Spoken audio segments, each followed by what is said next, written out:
Assalamualaikum warahmatullahi wabarakatuh. Innal hamdalillah nahmaduhu wa nasta'inuhu wa nastaghfiruh wa na'udzu billahi min syururi anfusina wa sayyiati a'malina. Man yahdihillahu fala mudhillalah wa may yudlil fala hadiyalah. Wa asyhadu an la ilaha illallah wahdahu la syarikalah. Wa asyhadu anna Muhammadan abduhu wa rasuluh. Salawatu Rabbi wa salamuhu alaihi wa ala ali baitihi wa ashabihi wa tabi'in wa tabi'it tabi'in wa man tabi'ahum bi ihsanin ila yaumiddin wa ba'd. Ikhwati wa akhwati fillah, a'azzani Allah wa iyyakum jami'an wa rahimani wa rahimakum. Jazakallah.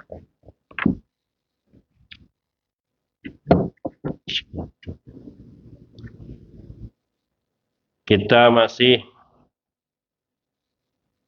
melanjutkan yaitu poin hukum membid'ahkan individu, yaitu pada bagian ketiga ketetapan para ulama al-muhaqqiqin, para peneliti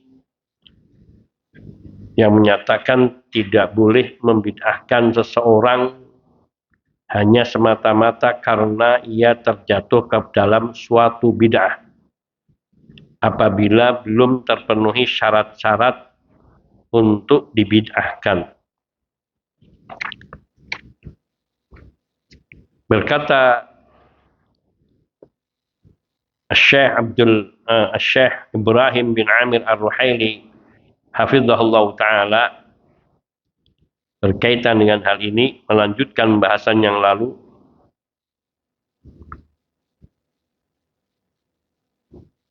Beliau mengatakan wa yaqulu fi tarjamati Ibnu Khuzaimah, yakni Imam Az-Zahabi ketika beliau menuliskan tentang riwayat hidup Ibnu Khuzaimah, beliau mengatakan walau anna kullaman akhta'a fi ijtihadihi ma'a sihhati imanihi tawakhihi littiba'il haqqi ahdarnahu wa badda'nahu laqalla man yaslam minal a'immati ma'ana rahimallahu jami'a bimannihi wa karamihi. Dalam Syiar A'lamin Nubala karya Imam Az-Zahabi rahimahullah, ketika menuliskan biografi Ibnu Khuzaimah, di sana ada ketergelinciran pada Ibnu Khuzaimah, padahal beliau termasuk imam ahli sunnah dan termasuk nasirus sunnah, pembela sunnah. Imam Az-Zahabi mengatakan sekiranya kita, artinya sekiranya bila setiap orang yang salah di dalam ijtihadnya, padahal imannya masih benar dan masih mengikuti yang hak, kemudian kita jatuhkan dan kita bid'ahkan, maka sangat sedikit di kalangan para imam yang bersama kita yang akan selamat dari bencana ini. Di hadil khalqi ilal Allah lah yang memberikan petunjuk kepada menunjuk makhluk kepada jalan yang hak. Wa huwa arhamur rahimin, dan Allah Subhanahu wa taala adalah zat yang paling maha penyayang dari semua yang penyayang. Maka kita berlindung kepada Allah Subhanahu wa taala dari mengikuti hawa nafsu dan bersikap keras ataupun kasar kepada setiap orang. Maka menandakan bahwa hanya semata-mata terjatuh kepada satu bid'ah, tidak mesti orang itu dikatakan ahlu bid'ah. Tetapi tetap tidak boleh kita membenarkan perbuatannya, dan perbuatannya tetap dinilai sebagai perbuatan bid'ah. Hanya saja kita tidak yakni mengkategorikan pelakunya sebagai ahlu bid'ah, meskipun itu di kalangan ulama. Nanti kita akan lihat. Imam Asy-Syatibi rahimahullahu taala beliau juga mengatakan fi siyaqi hadithihi, yakni an dalalati qaulihi sallallahu alaihi wasallam fi hadis iftiraqil ummah, ketika beliau di dalam membicarakan tentang hadis iftiraqul ummah, hadis yang menyebutkan terpecah belahnya umat Nabi sallallahu alaihi wasallam, yang di situ Nabi mengatakan kulluha finnar illa wahidah. Semua firqah-firqah dari 73 firqah dalam Islam itu semuanya berada di dalam neraka kecuali satu. Bagaimana menetapkan yang satu? Dan bagaimana menetapkan yang 72 yang terancam dengan neraka? Beliau mengatakan, wa amma man ibtada'a fid dini lakinnahu lam yabtadi' ma yanqudu amran kulliyan au yuhrimu aslan minasy syar'i aman fala dukhula lahu fin nassil madhkur fayundar fi hukmihi hal yalhaq biman dzukira amla. Adapun orang yang berbuat bid'ah di dalam agama, orang yang berbuat bid'ah di dalam agama, akan tetapi dia tidak melakukan perbuatan bid'ah yang membatalkan Islam secara keseluruhan, atau dia tidak mengharamkan satu prinsip dalam syariat secara umum, maka tidak termasuk ke dalam ancaman nas hadis di atas, yaitu tidak termasuk ke dalam 72 golongan. Masih dikatakan dia ahlus sunnah. Fayundor fi hukmi, maka hendaknya dilihat hukum perbuatan bid'ahnya. Hal yalhaqu biman dzukira amla, apakah bid'ah itu masuk ke dalam kategori yang 72 golongan atau tidak. Maka di situ. Ini disebutkan oleh Imam Asy-Syatibi di dalam kitab beliau Al-I'tisam. Kemudian beliau mengatakan di kesimpulan pembahasannya sebagai jawaban terhadap pertanyaan berikut yang sering muncul. Beliau mengatakan falhasil, kesimpulannya, anna man adal firaq minal mubtadi'ah al-ibtida'ul juz'i.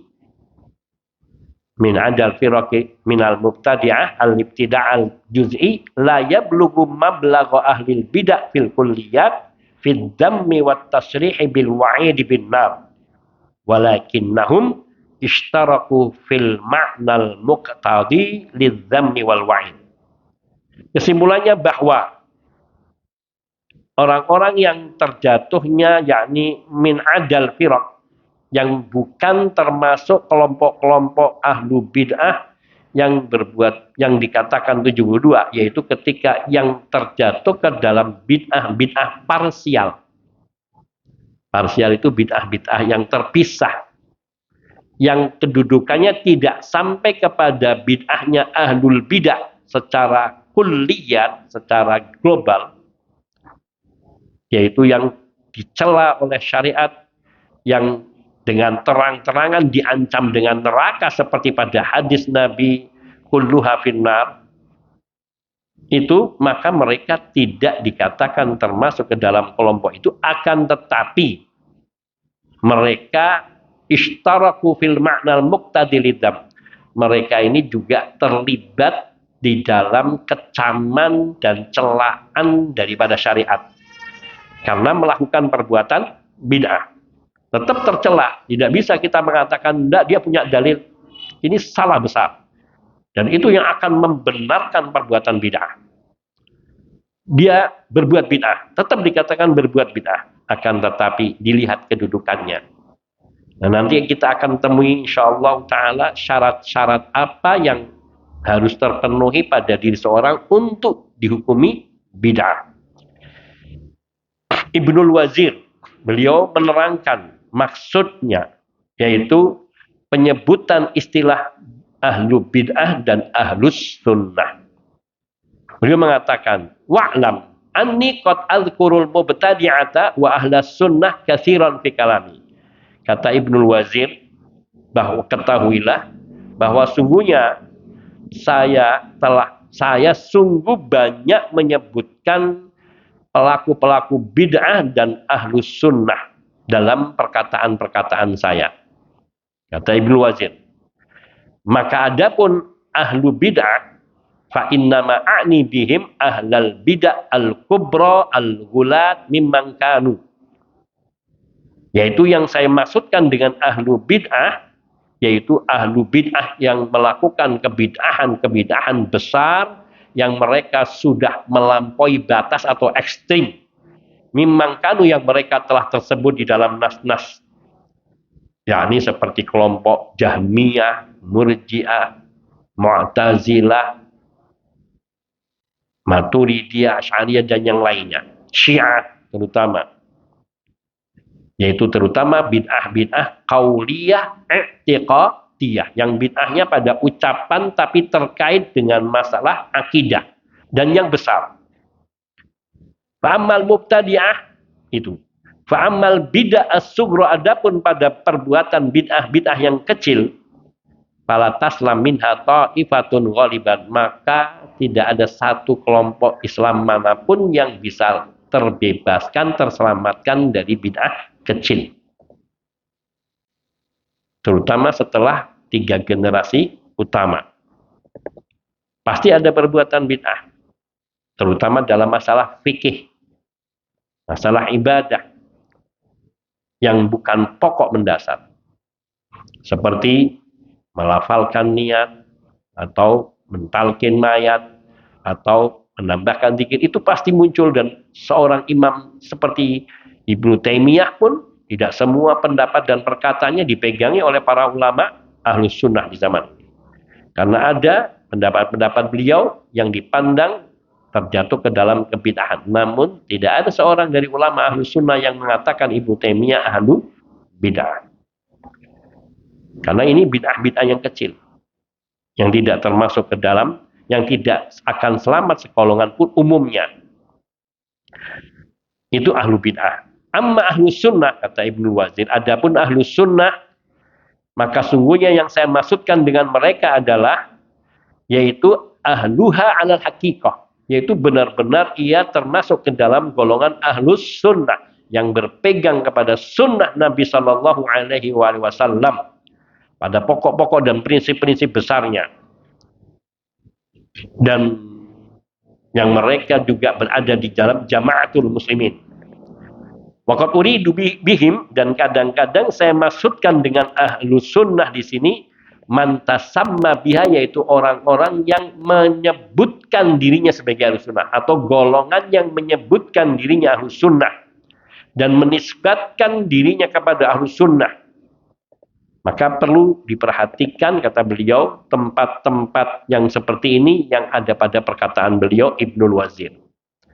Di antaranya beliau mengatakan dalam kitab beliau Itsarul Haqqi alal Khalqi, mengutamakan kebenaran daripada makhluk.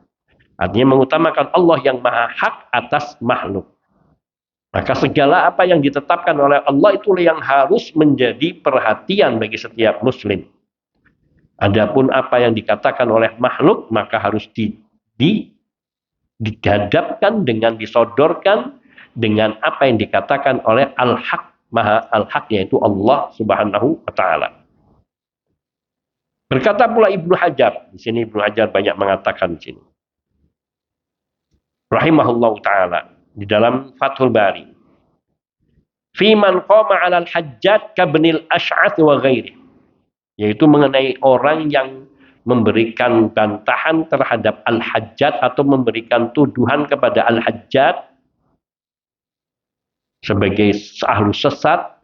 Padahal Hajjat bin Yusuf Ats-Tsaqafi ini sangat kejam, tetapi Ibnu Hajar mengatakan dia termasuk masih ahlu sunnah. Orang-orang yang menyerang Al-Hajjat seperti Ibnul Asy'ath dan selainnya, mereka haula dahu al-khawarij, yang melakukan perlawanan kepada Al-Hajjat. Mereka ini yang melakukan, karena Al-Hajjat ini pemerintahan yang sangat keras, tetapi yakni beliau masih seorang pemimpin muslim yang tidak boleh diberontak.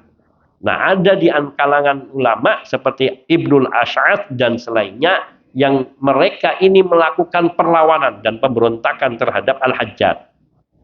Wa haula, kata Ibnu Hajar, haula mereka ini dhahu al-khawarij fi hadza.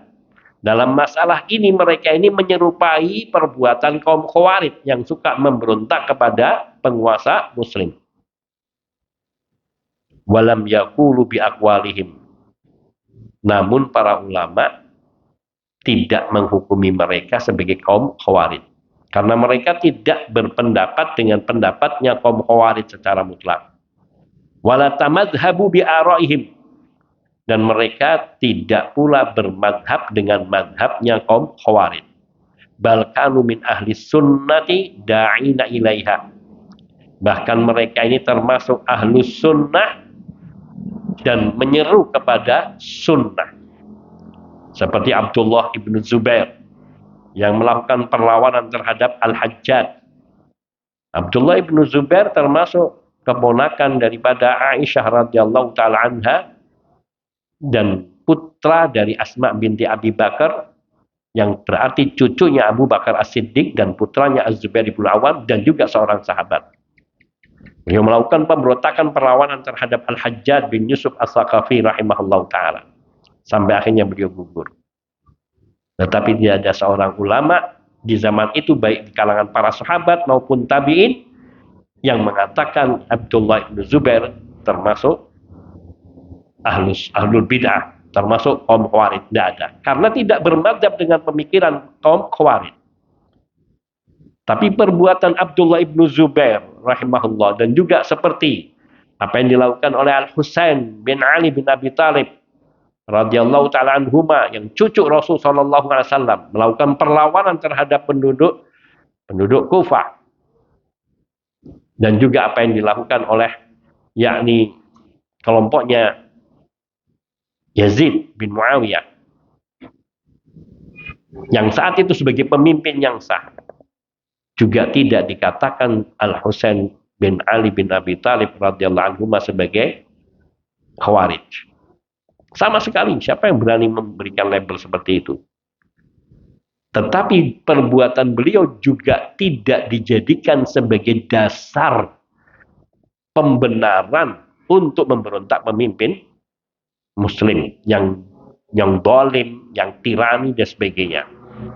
Karena mayoritas para sahabat dan mayoritas para ulama di masa itu tidak ada yang berpendapat seperti itu. Jadi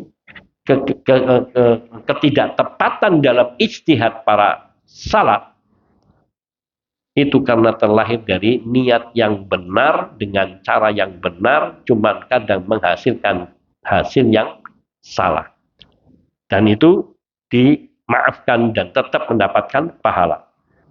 Makanya mereka ini dikatakan masih ahlus sunnah dan yang mengajak kepada sunnah dan bukan ahlul bid'ah. Ini perkataan para salaf dan para ulama-ulama terdahulu. Sekarang kita akan melihat perkataan dari para ulama al-mu'asirin, kontemporer. Tersebut di dalam Fatwa Lajnah Daimah. Dikatakan mauqifuna min Abi Bakrin al-Baqillani wal Baihaqi wa Abil Faraj al-Ibn al-Jauzi wa Abi Zakaria an-Nawawi wa Ibn Hajar wa amsalihim mimman ta'awwala ba'dha sifatillahi ta'ala aw fawwadu fi asri ma'naha annahum fi nadharina min kibari ulama'il muslimin alladhina nafa Allahul ummata bi'ilmihim farahimahumullahu rahmatan wasi'atan wa jazahum 'anna khairal jazaa. Wa annahum min ahli sunnati fima wafaqu fihi sahabat radhiyallahu anhum wa a'immatas salafi fil quruni salati allati syahida lahan nabi sallallahu alaihi wasallam bil khair wa annahum akhta'u fima ta'awwaluhu min nususis sifati wa khalafu fihi salafal ummah wa a'immatas sunnati rahimahumullah. Lihat, perhatikan fatwa Lajnah Daimah, yaitu panitia tetap bagi pemberian fatwa di kerajaan Saudi, yang artinya masih di masa kita. Meskipun ini fatwa yang sudah lama, di jilid 3 di halaman 240, entah cetakan yang keberapa. Beliau, yakni dari kumpulan tim fatwa ini mengatakan sikap kita, yakni ahlus sunnah wal jamaah, terhadap ulama-ulama seperti Abu Bakar Al-Baqillani, seperti Imam Al-Baihaqi, Ibnul Jauzi yaitu Abul Farad Ibnul Jauzi, Abu Zakaria yakni An-Nawawi, Ibnu Hajar Al-Asqalani, dan orang-orang yang semisal dengan mereka, yang mereka ini mentakwil, yang mereka ini termasuk orang-orang yang mentakwil sebagian dari sifat-sifat Allah Ta'ala. Mentakwil sifat-sifat Allah Ta'ala itu sendiri sudah salah, menyalahi daripada manhajnya ahlu sunnah wal jamaah. Dan ini dilakukan oleh sebagian ulama-ulama ahlus sunnah. Seperti disebutkan Ibnu Hajar, Imam An-Nawawi, Abu Bakar Al-Baqillani, Ibnu Jauzi. Dan juga Ibnu Jauzi dan juga Al-Baihaqi. Dan masih ada lagi yang lainnya yang tidak disebutkan. Mereka mentakwil sebagian sifat-sifat Allah Azza wa Jalla. Atau sebagian mereka ada fawwadu fi asri ma'na, menyerahkan, mentafwid, menyerahkan makna daripada sifat-sifat Allah. Yadullah, tangan Allah, bukan. Kita serahkan makna yadullah itu kepada Allah. Nggak usah kita ini namanya al-mufawwidah, golongan yang memasrahkan, menyerahkan makna sifat kepada Allah. Ahlussunnah tidak begitu. Para sahabat, para tabi'in, dan para imam, mereka tidak menyerahkan makna, tetapi yang mereka serahkan hakikat daripada sifat.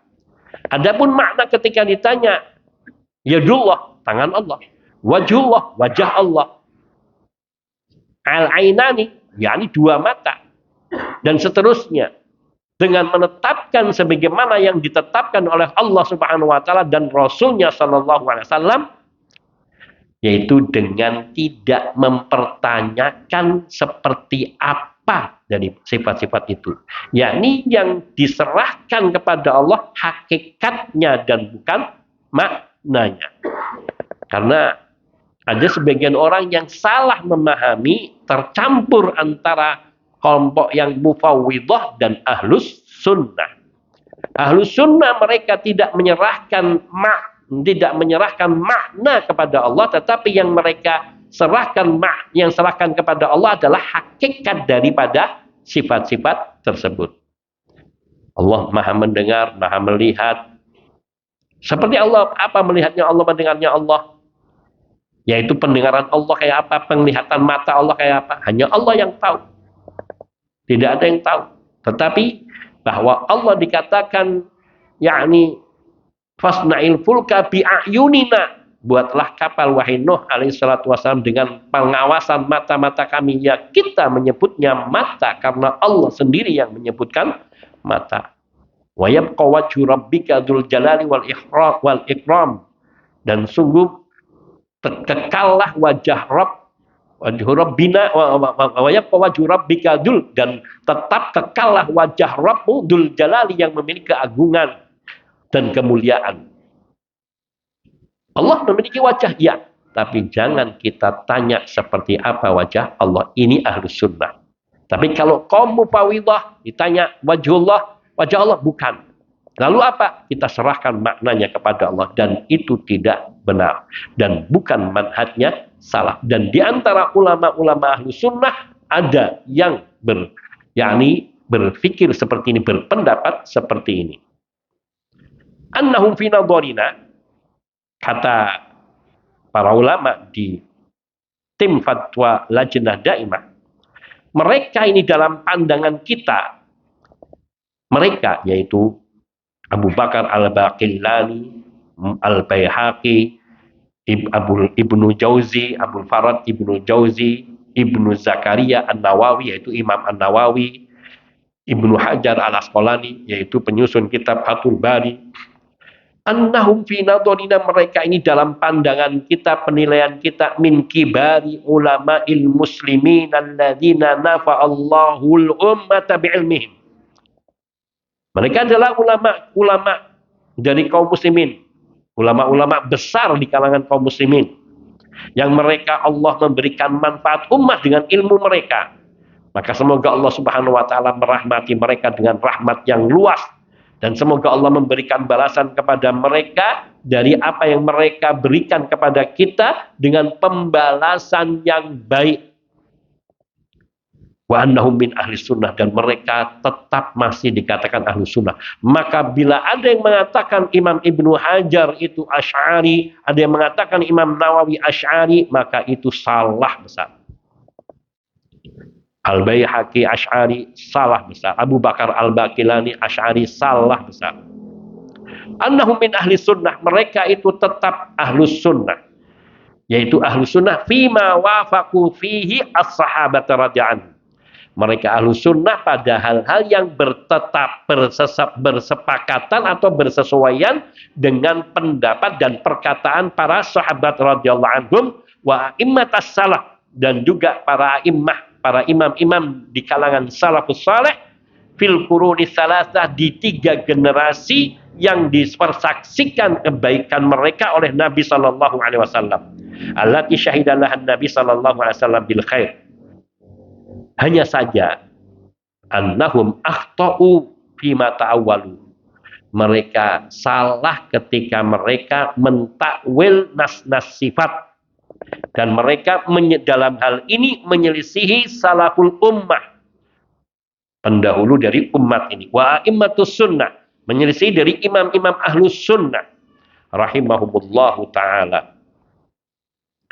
Ini dikatakan di dalam fatwa Al-Lajnah Ad-Daimah. Jadi para ulama ahlus sunnah di zaman kita ini tetap menilai kesalahan para imam-imam di kalangan ulama dalam masalah sifat. Bukan seluruhnya, pada sebagian sifat karena mentakwil atau karena memaslahkan maknanya. Meskipun itu keliru, tetap mereka masih dikategorikan ahlus sunnah. Karena hal-hal yang ada pada mereka yang menyamai daripada manhaj dan akidah ahlus sunnah dan para sahabat lebih banyak daripada kekeliruan dan kesalahannya. Syekh Ibnu Utsaimin rahimahullahu ta'ala, beliau ditanya mengenai hukum mendoakan rahmat bagi mereka di kalangan para ulama yang mereka terjatuh pada sebagian kesalahan dalam akidah, seperti kesalahan dalam mentakwil asma dan sifat serta yang lainnya. Di antara jawaban yang dikatakan oleh Ibnu Utsaimin rahimahullahu taala, beliau mengatakan hunaka ulama'un masyhudun lahum bil khair. Ada ulama-ulama yang kebaikan mereka itu dipersaksikan oleh umat semuanya. La yuntasabuna ila ta'ifatin muayyanatin min ahli bidah, yang mereka ini tidak bisa dinisbati kepada kelompok-kelompok tertentu dari golongan ahlul bidah. Yani tidak bisa dikatakan dari golongan Asy'ariyah, golongan Maturidiyah, atau golongan dari Mu'tazilah, atau golongan dari Mujassimah atau yang sebagainya. Lakin fi kalamihim, akan tetapi di dalam perkataan mereka, pendapat mereka, syai'un min kalami ahli bidah, ada yakni sedikit yang menyerupai atau mengikuti perkataan para pelaku bid'ah, ahlul bid'ah. Jadi mereka selaras dengan perkataan ahlul bid'ah pada sebagian pendapat mereka. Seperti Ibnu Hajar Al-Asqalani dan Imam An-Nawawi rahimahumallahu ta'ala. Ini terjatuh ke dalam beberapa asma. Imam An-Nawawi berpendapat bahwa makna istawa alal arsy adalah istaula alal arsy. Yang makna istawa itu naik tinggi di atas atau bersemayam di atas arsy, tinggi di atasnya. Sedangkan istaula dimaknai, istaula itu maknanya menguasai. Maka Imam An-Nawawi rahimahullahu ta'ala, beliau memaknai istawa dengan istaula. Dan tidak ada dasar dari Quran maupun sunnah maupun perkataan para sahabat yang memaknai istawa dengan istaula. Maka di sini Imam Nawawi telah terjatuh ke dalam salah karena mentakwil makna istawa yang berarti naik tinggi, irtafa'a wa'ala di antaranya, sedangkan istaula itu bermakna menguasai, saitara. Dan tidak bisa istawa diartikan dengan taula. Maka ini adalah satu kesalahan, tetapi kesalahan dalam asma, dalam sifat-sifat Allah Subhanahu wa taala, tetapi tidak dihukumi sebagai ahlu bid'ah. Demikian pula Ibnu Hajar Al-Asqalani rahimahumallahu taala. Beliau terjatuh ke dalam sebagian nama, tetapi beliau ini tidak bisa dikatakan sebagai ahlu bid'ah. Saya rampungkan sedikit supaya nggak terputus. Fa inna ba'dhas sufaha minanas, karena ada sebagian orang-orang yang jahil, yang bodoh, mereka telah menjelekkan Imam Ibnu Hajar dan Imam An-Nawawi dengan tuduhan-tuduhan yang batil secara mutlak dan mensifati sebagai ahlu bid'ah secara mutlak dari semua sisi. Hatta kila, sampai pernah ada yang mengatakan kepadaku, kata Ibnu Utsaimin rahimahullahu taala, hatta kila li, sampai ada orang yang mengatakan kepadaku, inna ba'dhan nas yaqul, ada sebagian orang yang berkata wajib buku-buku Fathul Bari dan juga syarah Sahih Bukhari untuk dibakar. Padahal kitab Fathul Bari ini termasuk syarah kitab Sahih Bukhari yang paling lengkap. Yang para ulama selanjutnya mereka ketika mensyarah hadis-hadis dalam Sahih Bukhari mengacu kebanyakan kepada kitab Fathul Bari. Apa alasannya? Di anna Ibnu Hajarin Asy'ari. Katanya Ibnu Hajar itu Asy'ari. Dan ini ada yang pernah mengatakan seperti ini dan itu tidak benar. Wa hadza ghairu sahih, kata Imam Ibnu Utsaimin rahimahullah, ini tidak benar. Bahkan saya mendapatkan perkataan bahwa Ibnu Hajar mengatakan dengan tegas di dalam satu perkataan bukunya, saya lupa, yang mengatakan saya di atas akidahnya Imam Ahmad Ibnu Hanbal. Dan kita tahu masyhur Imam Ahmad Ibnu Hanbal di atas akidah Ahlus Sunnah wal Jamaah. Maka Ibnu Hajar Ahlus Sunnah wal Jamaah sebagaimana Imam Nawawi. Bahkan Imam An-Nawawi rahimahullahu taala 5 bulan atau 6 bulan sebelum wafatnya, beliau mengeluarkan buku yang di situ berbicara tentang sifat-sifat Allah mengikuti manhajnya Ahlus Sunnah wal Jamaah di kalangan para sahabat. Saya pernah diberi tunjukkan kitabnya oleh Syekh Jalan hafizahullah taala, cuman saya lupa nama kitabnya. Itu tegas di situ menyatakan bahwa perkataan beliau yakni di dalam sifat dan asma sudah dirujuk. Dan kebanyakan para ulama ketika tergelincir di akhir-akhir hayatnya, mereka rujuk dari perkataan-perkataan mereka yang terdahulu. Termasuk Abul Hasan Al-Asy'ari, pendiri madhab Asy'ari pun beliau sudah rujuk dari kekeliruannya. Hanya saja bila telah membuka jalan, seringkali orang-orang yang mengikutinya tidak mau kembali mengikuti pendirinya.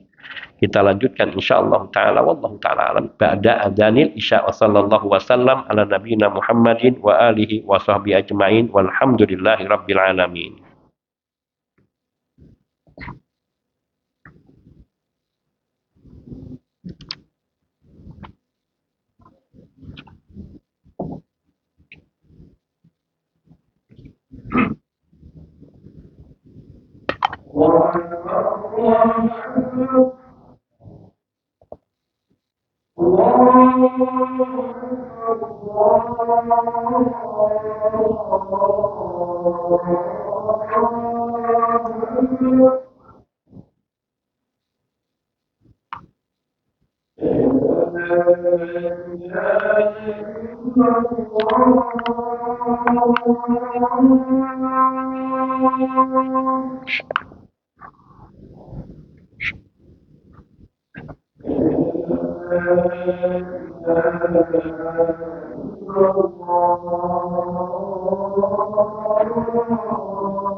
Alhamdulillah wahdah wassalatu wassalamu ala man la nabiyya ba'dah wa ala alihi wa sahbihi wa mawalah wa ba'd.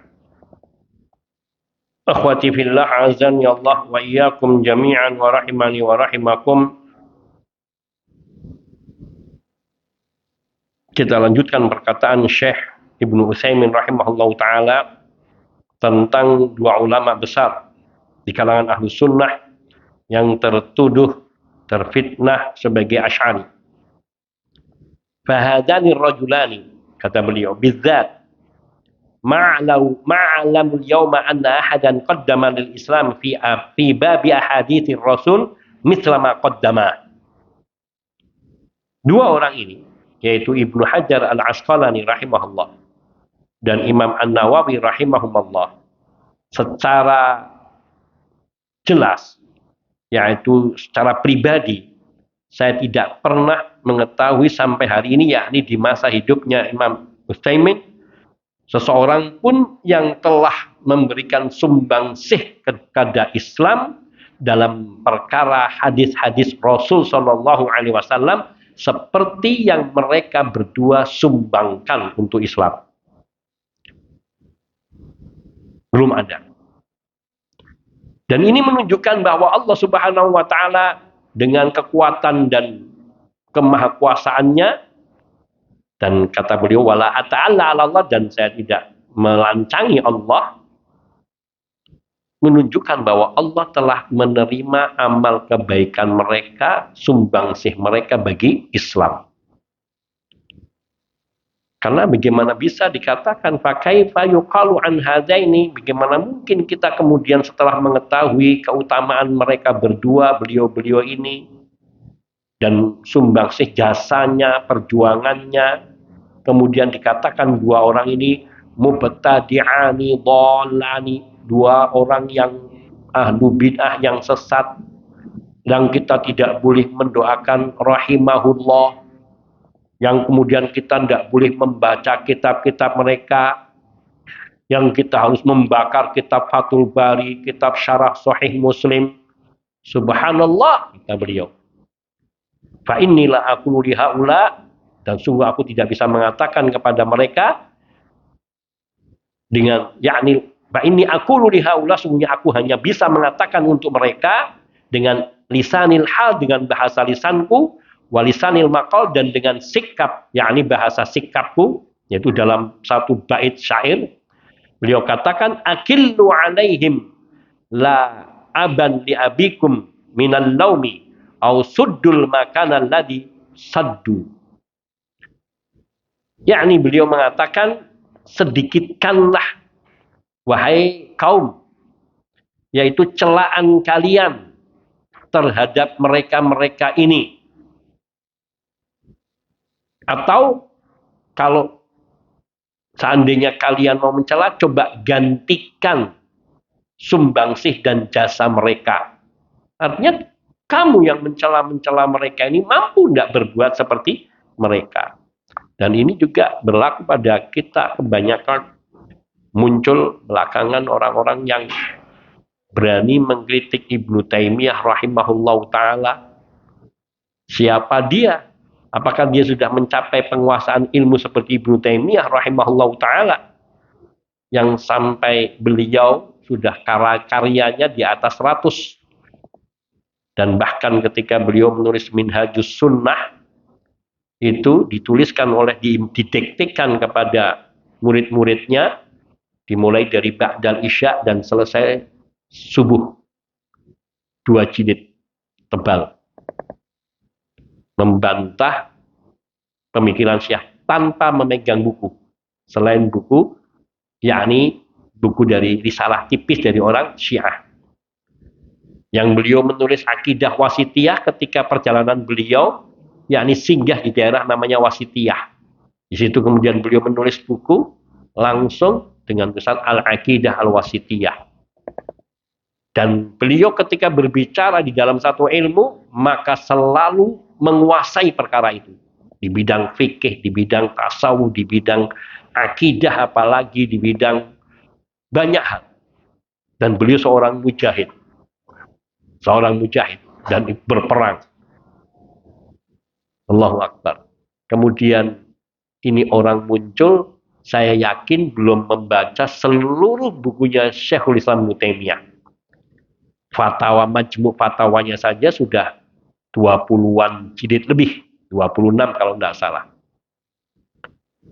Dan belum lagi kitab-kitab beliau yang lainnya, yang berserakan tersebar di mana-mana, yang sudah tercetak dan juga yang masih manuskrip. Ini beliau abdikan dirinya di dalam dakwah dan di dalam menyebarkan agama Allah. Kemudian dia mematahkan perkataan Ibnu Taimiyah dengan tanpa dalil, hanya dengan logika yang mentah. Semoga Allah Subhanahu wa taala memberinya hidayah, ataupun Allah Subhanahu wa taala yakni akan memunculkan orang-orang yang membantah mereka. Kata Syekh Muhammad bin Shalih Al-Utsaimin rahimahullah taala, "Man kana yastati' an yuqaddim lil Islam wal muslimin mithla ma qaddama hadzani ar-rajulan illa ayyasha Allah." Siapa yang bisa memberikan sumbangsih kepada Islam dan kaum muslimin seperti jasa-jasa yang telah mereka berikan, yakni mereka berdua, Imam Ibnu Hajar dan Imam An-Nawawi, kecuali bila Allah menghendaki. Mungkin ada, tetapi berapa banyak orang-orang seperti Imam Ibnu Hajar dan Imam An-Nawawi. Tapi mereka adalah manusia, tetap bisa ada salahnya. Seperti tadi juga Ibnu Taimiyah saja juga tetap bisa saja ada kesalahan-kesalahannya. Dan bukan berarti mereka para ulama yang menyalahkan tidak mutlak menyalahkan, hanya menyalahkan berdasarkan sandaran-sandaran dalil yang ada pada mereka, dan itu tidak sampai mencela. Tradisi mengkritisi di kalangan para ulama itu biasa, tetapi tidak sampai mereka menyesatkan. Itu di kalangan ulama ahlus sunnah. Mengingatkan umat itu wajib. Maka di dalam kitab Fathul Bari, para ulama seperti Syekh bin Bas, yakni Syekh Abdul Aziz bin Abdullah bin Bas rahimahullah ta'ala, di dalam ta'liqnya beliau memberikan komentar, hendaknya seseorang membaca kitab Fathul Bari dengan mewaspadai terutama dalam bab asma dan sifat. Tetapi beliau di situ memberikan ta'liq, sehingga ketika membacakan kitab ini memberikan ta'liq dan memberikan pelurusan-pelurusan terhadap beberapa kesalahan yang ada di dalam kitab Fathul Bari. Demikian pula di dalam syarah Sahih Muslim. Syekh Muhammad bin Shalih Al-Utsaimin rahimahullah, beliau memiliki syarah terhadap kitab Sahih Al-Bukhari dan juga Sahih Muslim. Yang ini yakni melalui ceramah beliau, kajian kitab Sahih Bukhari dan Muslim yang disyarah dengan panjang lebar, yang kemudian yakni direkam dan ditranskrip sehingga menjadi sebuah kitab yang tebal dan berjilid-jilid. Maka di sini pernyataan dari Syekh Muhammad bin Shalih Al-Utsaimin rahimahullah taala dengan tegas bahwa Ibnu Hajar dan Imam An-Nawawi rahimahullah taala mereka adalah imam-imam di kalangan Ahlus Sunnah wal Jamaah, meski ada beberapa kesalahan dan tetap kesalahannya tidak boleh kita ikuti. Tetap kesalahannya tidak boleh kita ikuti, tetapi tidak berarti kita mencela dan merendahkan mereka yang mulia rahimahumullah taala. Beliau juga ditanya mengenai pendapat beliau terhadap diri Imam Nawawi dan Ibnu Hajar rahimahullah taala, yaitu berkaitan dengan kesalahan yang ada pada mereka dalam bab akidah. Walau kana an ijtihadin wa ta'wirin. Yakni meskipun apakah kesalahan dalam akidah meskipun itu berlahir dari sebuah ijtihad dan dari takwil, yalhaq sahibu bitawaif al-arus, di pelakunya yaitu Imam Ibnu Hajar dan Imam Nawawi harus dilabeli dengan ahlu bid'ah. Maka beliau menjawab, yakni Imam Ibnu Utsaimin. Artinya beliau sering mendapatkan pertanyaan serupa di dalam majlis-majlis beliau, di dalam liqa' maftuh ataupun di dalam kajian-kajian beliau. Ketika ada terbuka pertanyaan, maka beliau menjawab, inna syaikhainil hafidhain, sesungguhnya kedua syekh al-hafidhain, yaitu yang mereka dua ini hafal hadis. Quran sudah jelas, hafal hadisnya itu sudah sampai 100.000 ke atas. Jadi dikatakan hafid itu kalau sudah minimal hafal hadisnya 100.000 dengan sanadnya. Jadi an-annya itu hafal. Dan mereka lebih daripada 100.000. Apakah kedua syekh? Sungguhnya kedua syekh al-hafidhain yaitu Imam An-Nawawi dan Ibnu Hajar, lahuma qadamu sidqin wa naf'in kabirin fil ummatil islamiyah. Mereka berdua ini punya jasa dan manfaat yang besar kepada umat Islam. Wala in waqa'a minhuma khata'un fi ta'wili ba'di nususis sifat, meskipun mereka berdua ini terjadi beberapa kesalahan karena mentakwil beberapa nas-nas sifat atau ayat-ayat atau hadis-hadis yang berbicara tentang sifat-sifat Allah. Namun kesalahannya ini tertutupi oleh keutamaan-keutamaan dan kebaikan-kebaikan dan manfaat-manfaat yang sangat besar yang mereka berikan. Karena kalau kita mau mencari orang yang semuanya benar, hanya Rasulullah Sallallahu Alaihi Wasallam. Karena beliau maksum, dijaga oleh Allah dari kesalahan. Adapun selain Nabi, maka para sahabat juga ada yang salah, tapi bukan berarti sesat. Ada yang salah, tetapi mereka begitu mengetahui, mereka segera kembali. Wala nadunnu anna ma waqa minhuma illa sadirun an ijtihadin wa ta'wilin sa'id. Dan kita betul-betul yakin apa yang kesalahan yang terjadi pada kedua ulama ini semata-mata karena ijtihad dan karena takwil. Yang takwil ini dalam takwil yang masih bisa ditolerir. Walau fi ra'yihima, meskipun itu keluar dari pandangan mereka sendiri.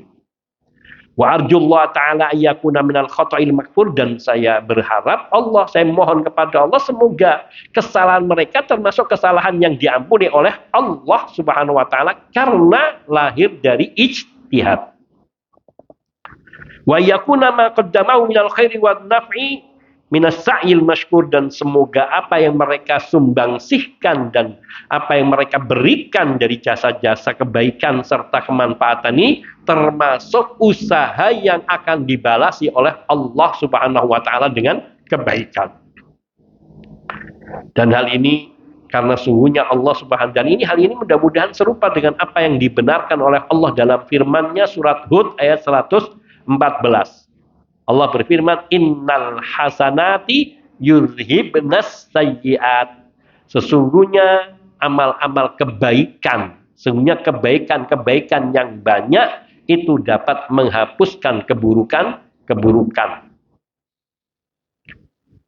Walladzi nara, kata beliau rahimahullah taala, Imam Ibnu Utsaimin rahimahullah, dan yang kami pandang bahwa keduanya Imam Ibnu Hajar dan Imam Nawawi min ahlis sunnati wal jamaah, termasuk dari ahlus sunnah dan al jamaah. Apa buktinya? Yaitu khidmatuhum li sunnati Rasulillah SAW, yaitu pengabdian mereka berdua terhadap sunnah Rasul Sallallahu Alaihi Wasallam, dan semangat mereka yang begitu besar untuk membersihkan hadis-hadis Nabi Sallallahu Alaihi Wasallam dari yang dhaif-dhaif.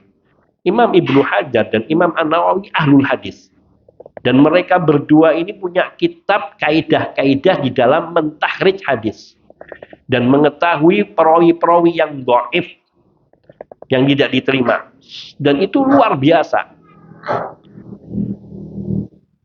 Mereka berdua ini juga mengeluarkan hadis-hadis yang dhaif banyak sekali. Kita bisa melihat di antaranya Arba'in Nawawi. Itu kitab hadis meskipun hanya 43 hadis atau 42 atau 43 hadis, namun itu berbicara tentang pokok-pokok agama. Beliau melahirkan di situ hadis-hadis yang prinsip. Maka kebanyakan di pesantren-pesantren sunnah itu ataupun di sekolah-sekolah sunnah yang dasar itu menjadikan Arba'in Nawawi sebagai hadis, sebagai materi resmi, sebagai kurikulum. Kemudian belum lagi Riyadhus Shalihin. Riyadhus Shalihin ini juga hadisnya hampir seluruhnya sahih.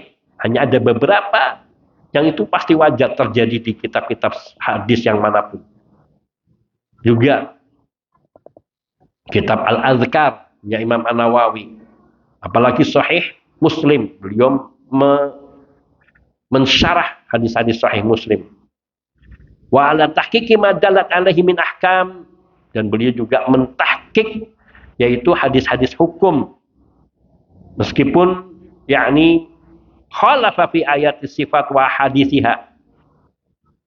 Kadang-kadang mereka berdua seperti Imam Nawawi dan Ibnu Hajar menyelisihi atau bertentangan dalam ayat-ayat sifat dan hadis-hadis sifat, au ba'di dzalika, atau sebagian dari hal itu, anjadati ahli sunnah an ijtihadi akhta'in fihi, yaitu karena kesalahan dalam ijtihad, dan itu hal yang wajar terjadi di kalangan ahli sunnah, dan mereka ini termasuk dari ahli sunnah yang baik.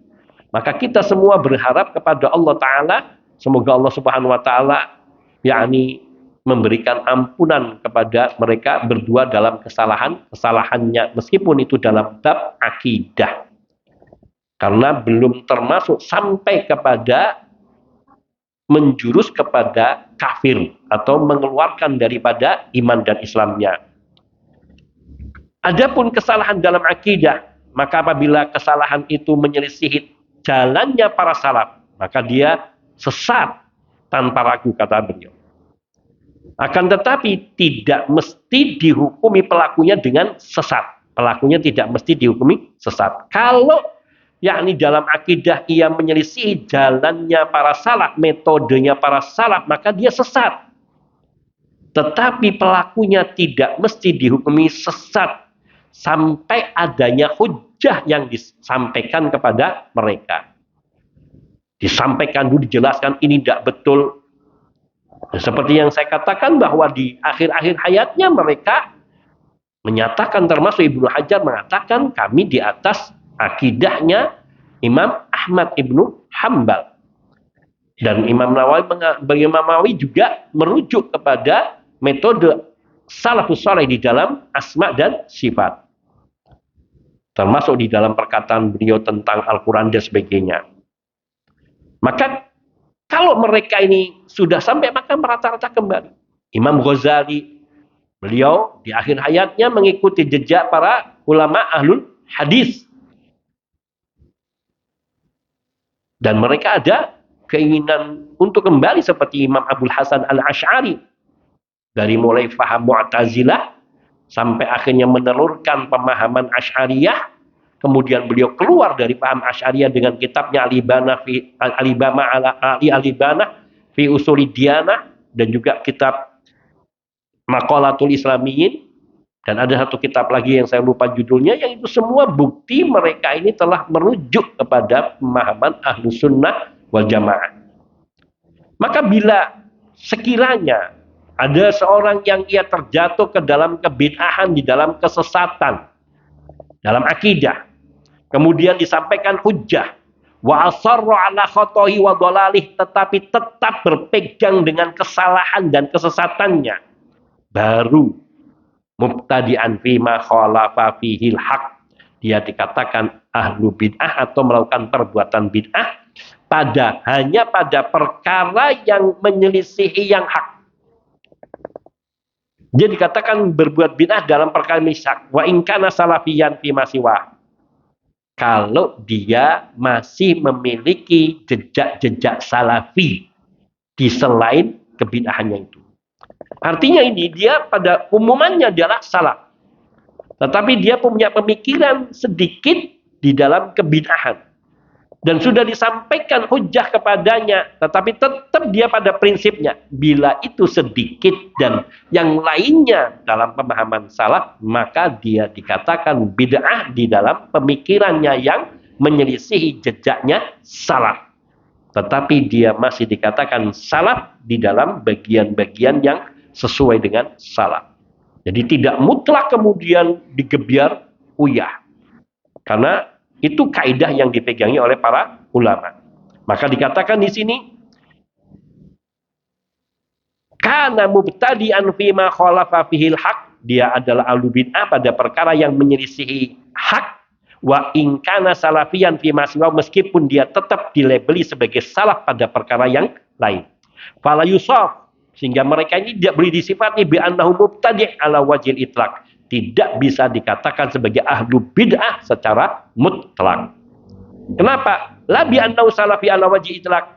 Dan juga tidak bisa dia dikatakan sebagai salafi secara mutlak karena punya pemikiran-pemikiran bid'ah. Bal yusafu bi annahu salafiyun fi ma wafaqa salaf wa mubtadi'un fi ma khalafahum. Akan tetapi ia disifati bahwa dia adalah salafi pada perkara-perkara yang menyelarasi para salaf. Dan dia dikatakan mubtadi' pada hal-hal yang menyelisihi jejaknya para salaf. Sebagaimana perkataan ahlu sunnah dalam perkara yang fasik, yaitu pada diri orang yang fasik. Orang fasik dikatakan apa oleh ahlu sunnah? Innahu mu'minun bima ma'ahu minal iman. Orang fasik ini tetap dikatakan mukmin karena dia punya keimanan yang belum hilang. Artinya kefasikannya pada perbuatan dosa yang tidak sampai mengeluarkan dia dari Islam. Wa fasikun bima ma'u minal isyan, tapi dia dikatakan seorang yang fasik karena dia punya kemaksiatan besar. Fala yu'ti al-wasfal mutlak, sehingga dia tidak diberi sifat secara mutlak sebagai orang yakni fasik, sehingga fasik mutlak enggak. Karena masih ada keimanan yang melekat padanya, sehingga ketika dia meninggal dunia masih dimandikan, dikafani, disolati, didoakan, dimakamkan di pemakaman kaum muslimin. Meskipun mungkin para tokohnya dianjurkan untuk tidak ikut sholat dan mengimami, supaya menjadi peringatan dan pelajaran kepada yang lain. Sebagaimana Nabi Shallallahu Alaihi Wasallam menolak orang yang masih punya hutang untuk disolati oleh Nabi. Tapi Nabi nyuruh yang lainnya menyolati, kecuali sudah ada seseorang yang menjamin akan melunasi hutangnya. Dan inilah keadilan yang diperintahkan oleh Allah Subhanahu Wa Taala. Illa ayyasilal mubtadi ila haddin yukhrijuhu minal millah, kecuali bila pelaku bid'ah itu kebid'ahannya sampai pada batas yang mengeluarkannya daripada agama. Fa innahu la karamata lahu fi hadhil hal, maka dalam hal ini tidak ada kemuliaan sedikit pun bagi orang seperti itu, bagi seorang seperti itu, yakni yang kebid'ahannya sampai kepada kesyirikan, kekufuran, seperti meminta kepada ahlul kubur, berdoa kepada orang yang sudah mati, beristighosah kepada orang yang sudah mati. Maka bila sudah ditegakkan hujjah, disampaikan, diingatkan, masih tetap, maka hal ini tidak lagi bisa dikatakan sebagai ahlus sunnah, dan bahkan sudah dikatakan ahlul bid'ah.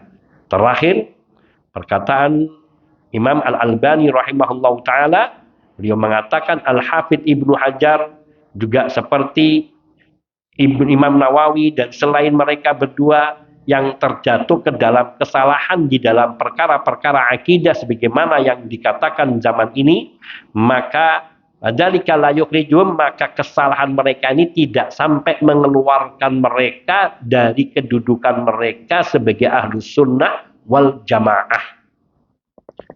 Li'annal ibrata bima yaglibu 'alal insan min fikrin sahihin aw amalin salih. Karena yang dinilai adalah yang positif, yang mayoritas pada diri seorang, yakni dari pemikiran-pemikiran yang masih benar dan amalan-amalan soleh yang masih banyak. Dan kita tidak mengetahui pada Ibnu Hajar dan Imam An-Nawawi rahimahumullah ta'ala, yakni selain memiliki kebaikan-kebaikan yang banyak. Dan siapa tahu mungkin di akhir hayatnya mereka telah bertaubat dari kesalahan-kesalahannya dan rujuk dari kekeliruannya. Maka yang perlu bagi kita adalah yakni meninggalkan kesalahan-kesalahan Imam An-Nawawi dan Imam Ibnu Hajar, mengikuti keterangan para ulama dengan tetap menjunjung tinggi dan memuliakan mereka dan tetap membaca kitab-kitab mereka. Wallahu ta'ala a'lam. Insyaallah akan kita sampaikan juga perkataan ulama yang masih hidup di zaman ini, yang termasuk ulama-ulama di kalangan Ahlus Sunnah wal Jamaah, seperti Syekh Shalih Fauzan Al-Fauzan hafizahullah, seperti juga Syekh Abdul Muhsin Al-Abbad Al-Badr, yaitu ayahanda dari Syekh Abdul Razak, dan juga ulama-ulama lain, sebelum nanti kita masuk ke dalam yakni sisi kedua, syarat membid'ahkan secara individual. Insyaallah ta'ala. Hadza minni wal afu minkum. Ada pertanyaan? Ya. Nah.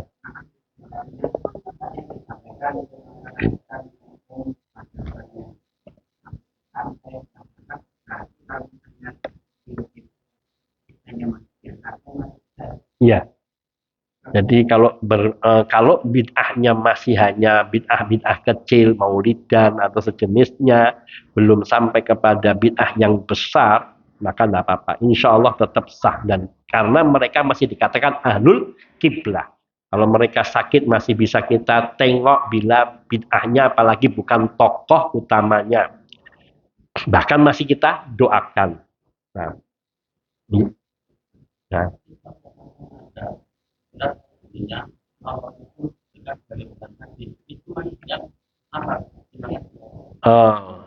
Maksudnya bahwa Allah Subhanahu wa taala mengenali setiap hambanya itu dengan terang, jelas, gamblang, tanpa ada sesuatu yang tersimpan, dan Allah mengenal diri kita melebihi kita. Dan Allah lebih dekat kepada kita daripada kita kepada sandal kita atau tali sandal kita. Jadi sehingga maknanya apa? Kita ini tidak bisa lari dari Allah, tidak bisa bersembunyi dari Allah.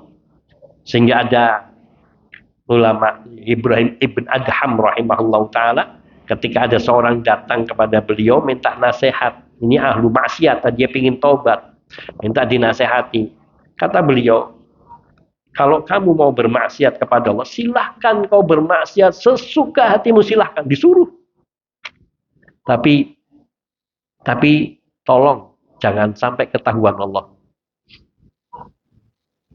Orang yang beriman dia tahu tidak mungkin siapa yang bisa bersembunyi dari Allah Subhanahu wa taala. Tidak ada.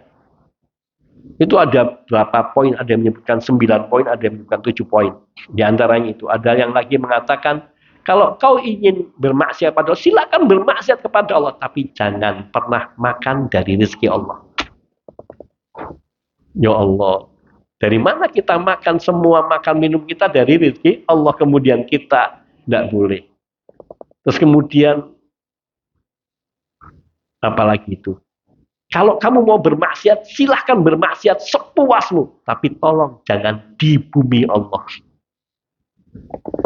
Ya Allah, ya tidak mungkin lah. Maka dikatakan, lalu bagaimana engkau berani bermaksiat kepada Allah sementara kamu nggak bisa bersembunyi dari Allah? Bagaimana kamu berani bermaksiat kepada Allah padahal yang rezeki yang kamu makan dari Allah? Bagaimana kamu berani bermaksiat kepada Allah padahal kamu tinggalnya di bumi Allah? Dan juga kalau kamu bermaksiat, silahkan bermaksiat nanti ketika malaikat Israel atau malaikat pencabut nyawa mau mencabut nyawa, lawan. Ini dikatakan oleh Ibrahim ibn Adham dalam menasihati sehingga dia sadar bahwa benar guru. Ada 6-7 poin saya lupa. Itu diantaranya seperti itu. Dan nanti apalagi kalau Allah mau menyiksamu, memasukkan ke dalam neraka, kamu lawan. Ya Allah, siapa yang bisa? Maknanya kita nggak bisa lari dari Allah Subhanahu wa taala. Dan itulah makna Allah itu melihat kita meskipun banyak sekali makhluk Allah, seperti Allah melihat kepada satu makhluknya dan sangat dekat, sampai lebih dekat dari urat lehernya. Hadza wallahu ta'ala a'lam. Mungkin ini saja yang dapat saya sampaikan. Semoga Allah senantiasa membimbing kita, memberi taufik kepada kita untuk senantiasa menapaki kebenaran, mengikuti jejak para salaf kita, para sahabat, para tabi'in, para tabi'ut tabi'in, dan imam-imam kita yang senantiasa berjalan di atas kebenaran, di atas kitabullah, sunnah Nabi sallallahu alaihi wasallam, dan mengikuti pemahaman para sahabat radhiyallahu taala anhum jami'an. Dan semoga kita diberi jalan istiqomah dan diwafatkan dalam keadaan husnul khatimah. Hadza rabbana Allahumma taqabbana atina fid dunya hasanah wa fil akhirati hasanah wa qina adzabannar. Rabbana taqabbal minna innaka antas samiul alim wa tub alaina innaka antat tawwabur rahim. Wa sallallahu wasallam ala nabiyyina Muhammadin wa alihi wa sahbihi ajmain walhamdulillahi rabbil alamin. Assalamualaikum warahmatullahi wabarakatuh. Subhanakallahumma bihamdika asyhadu an la ilaha illa anta astaghfiruka wa atubu ilaik.